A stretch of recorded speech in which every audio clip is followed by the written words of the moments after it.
বাজার কেন্দ্রীয় জামে মসজিদ রমরমা, প্রত্যেক জুমার বয়ানে হাজার হাজার মানুষ দেশের বিভিন্ন প্রান্ত থেকে ছুটে আসে। এদের সহ্য হলো না, আমাকে জোরপূর্বক পুলিশ দিয়ে, প্রশাসন দিয়ে, চাপ দিয়ে আমাকে সরিয়ে দেওয়া হলো। আমাকে যখন সরিয়ে দেওয়া হয়েছে, অন্যান্য হুজুররা সোজা সাইজ হয়ে গেছে। ওরা জানে যে একজনকে ধরতে হবে, বাকিগুলো এমনি সোজা হয়ে যায়। ওই দেখেছেন না, স্বরাষ্ট্রমন্ত্রীর সামনে গিয়া পুলিশ নামক এক কুলাঙ্গার বলতেছিল, স্যার দেখেন, একজনকে গুলি করি একটাই মারা যায়, আর বাকিরা এমনি পালায় যায়। মানুষ মেরে আনন্দের সাথে বর্ণনা করতে পারে যারা, কসম আল্লাহ, আর যাই হোক না কেন ওরা মানুষ হতে পারে না। অমানুষ দিয়ে রাষ্ট্র প্রশাসন সব ভরে ফেলেছে।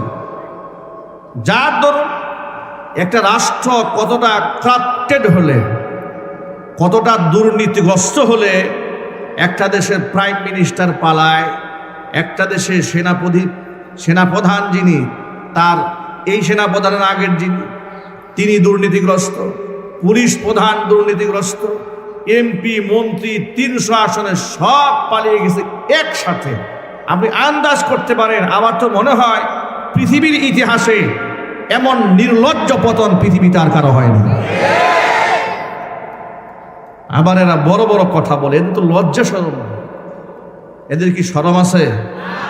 এদের উপর আল্লাহ পাকের গজব পড়েছে, এদের মিথ্যাবাদিতার কারণে গজব পড়েছে আল্লাহর কোরআনের সাথে, রাসূল সাল্লাল্লাহু আলাইহি ওয়াসাল্লামের সুন্নাহর সাথে, এবং নবীগণের ওয়ারিস আলেমদের সাথে বেয়াদবি করার কারণে।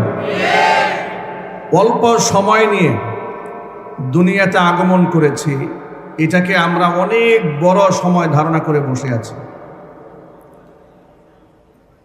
আমার আগামীকালটা কি হবে সম্পর্কে আমার কোনো ইলম নাই।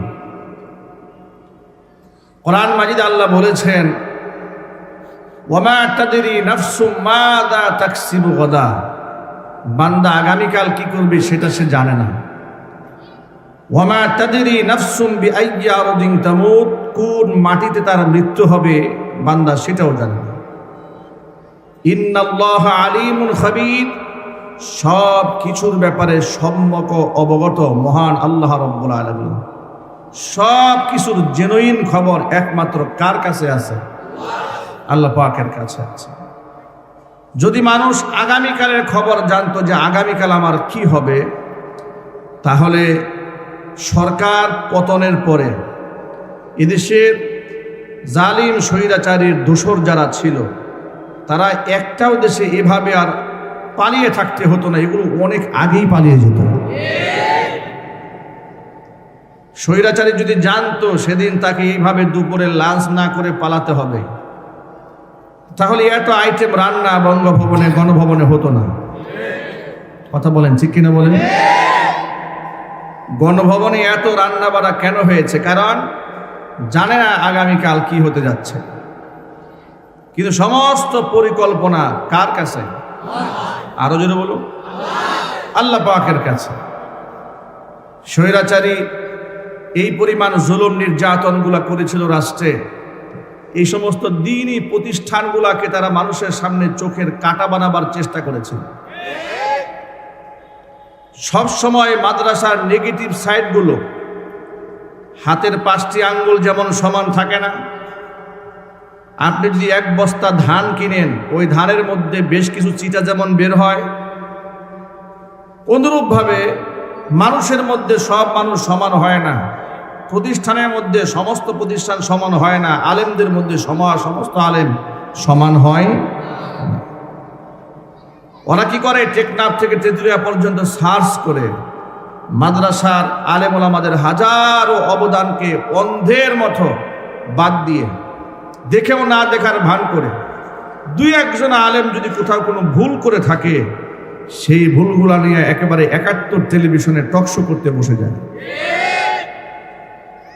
প্রথম আলোর প্রথম পেজে জঙ্গি নাটক সাজিয়ে মানুষের সামনে দাঁড়িয়ে এবং টুপিওয়ালাদেরকে হেয় প্রতিপন্ন করার চেষ্টা চালানো হয়।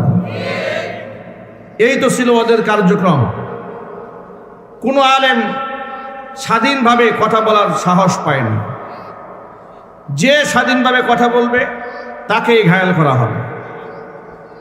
গাজীপুর জেলার বোটবাজার কেন্দ্রীয় জামে মসজিদ রমরমা, প্রত্যেক জুমার বয়ানে হাজার হাজার মানুষ দেশের বিভিন্ন প্রান্ত থেকে ছুটে আসে। এদের সহ্য হলো না, আমাকে জোরপূর্বক পুলিশ দিয়ে, প্রশাসন দিয়ে, চাপ দিয়ে আমাকে সরিয়ে দেওয়া হবে। আমাকে যখন সরিয়ে দেওয়া হয়েছে, অন্যান্য হুজুররা সোজা সাইজ হয়ে গেছে। ওরা জানে যে একজনকে ধরতে হবে, বাকিগুলো এমনি সোজা হয়ে যায়। ওই দেখেছেন না, স্বরাষ্ট্রমন্ত্রীর সামনে গিয়া পুলিশ নামক এক কুলাঙ্গার বলতেছিল, স্যার দেখেন, একজনকে গুলি করি একটাই মারা যায়, আর বাকিরা এমনি পালায় যায়। মানুষ মেরে আনন্দের সাথে বর্ণনা করতে পারে যারা, কসম আল্লাহ, আর যাই হোক না কেন ওরা মানুষ হতে পারে না। অমানুষ দিয়ে রাষ্ট্র প্রশাসন সব ভরে ফেলেছে। যার দরুন একটা রাষ্ট্র কতটা কারাপ্টেড হলে, কতটা দুর্নীতিগ্রস্ত হলে একটা দেশের প্রাইম মিনিস্টার পালায়, একটা দেশের সেনাপ্রধান যিনি, তার এই সেনাপ্রধানের আগের যিনি, তিনি দুর্নীতিগ্রস্ত, পুলিশ প্রধান দুর্নীতিগ্রস্ত, এমপি মন্ত্রী 300 আসনে সব পালিয়ে গেছে একসাথে। আপনি আন্দাজ করতে পারেন, আমার তো মনে হয় পৃথিবীর ইতিহাসে এমন নির্লজ্জ পতন পৃথিবীতে আর কারো হয়নি। আবার এরা বড় বড় কথা বলে, এদের তো লজ্জা শরম, এদের কি শরম আছে? এদের উপর আল্লাহ পাকের গজব পড়েছে, এদের মিথ্যাবাদিতার কারণে গজব পড়েছে আল্লাহর কোরআনের সাথে, রাসূল সাল্লাল্লাহু আলাইহি ওয়াসাল্লামের সুন্নাহর সাথে এবং নবীগণের ওয়ারিস আলেমদের সাথে বেয়াদবি করার কারণে।